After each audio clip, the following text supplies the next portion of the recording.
اللہ اللہ اللہ اللہ۔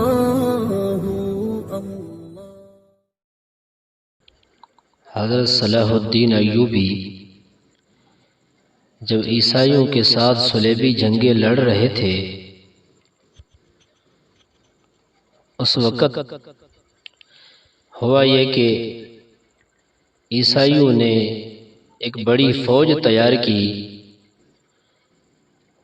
اور مکمل انہوں نے ایک پلان بنائی کہ مسلمانوں کے خلاف ایک بڑی لشکر تیار کر کے مکمل ان کو ختم کر دیا جائے۔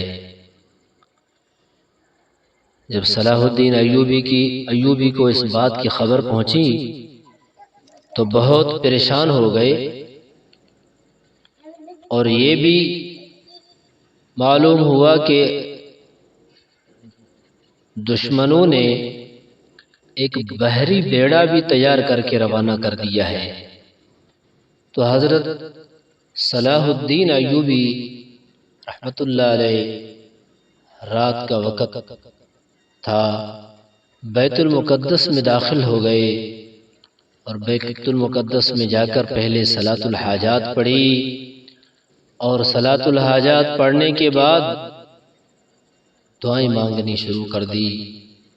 اس قدر دعائیں مانگی، آہ و زاری کے ساتھ، اشک باری کے ساتھ، اس قدر گڑ گڑا کہ اللہ رب العزت سے مانگا۔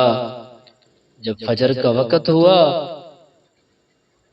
تو فجر کا نماز پڑھ کے جب یہ باہر نکلے، ایک بڑے اللہ والے کے ساتھ ملاقات ہوئی۔ سلام کر کے اس اللہ والے کو کہا کہ حضرت عیسائیوں نے ایک بڑی جنگی لشکر تیار کی ہے مسلمانوں کے خلاف، دعا فرمائیں اللہ تعالیٰ کی مدد نصرت شامل حال ہو، کیونکہ مسلمان بہت کمزور ہیں، اتنی بڑی فوج کے ساتھ نمٹنے کی طاقت نہیں رکھتے۔ اس اللہ والے نے اوپر دیکھا حضرت صلاح الدین ایوبی کے چہرے پر، اور اس کی رات کی جو ہے عبادات کی کیفیات کو سمجھ لیا، اور فرمانے لگے صلاح الدین ایوبی کو، حضرت آپ کی جو رات کی دعائیں تھی، آپ نے جو اللہ تبارک و تعالیٰ سے رات کو جو مانگا ہے، اس قدر آپ نے اللہ تبارک و تعالیٰ کو راضی کیا اور اللہ رب العزت سے دعائیں مانگی کہ آپ کی دعاؤں نے دشمنوں کا بیڑا غرق کر دیا ہے۔ اگلی دن جب خبر پہنچی تو پتہ چلا واقعتاً وہ دشمنوں کا بحری بیڑا سمندر میں غرق ہو گیا۔ معزز سامعین، ایک ایسا وقت تھا جب رات کو اٹھ کر دعائیں مانگا کرتے تھے، ان دعاؤں کی برکت سے اللہ تبارک و تعالی حالات کو بدل دیا کرتے تھے۔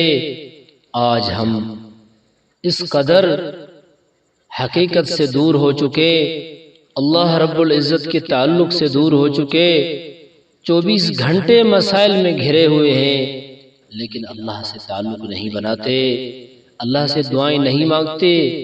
وہ رات کے ٹائم میں جو برکت کا وقت ہے، اس وقت اللہ تبارک و تعالی کے ساتھ راز و نیاز نہیں کرتے۔ معزز سامعین، آج ہم اس مادی دنیا کے چیزوں سے واقف ہو گئے، ظاہری چیزوں کے مزے سے واقف ہو گئے، آج ہمیں عبادات کے مزے کا کوئی پتہ نہیں ہے۔ دعا ہے اللہ تعالی ہمیں اسی انداز سے مانگنے کی توفیق عطا فرمائے۔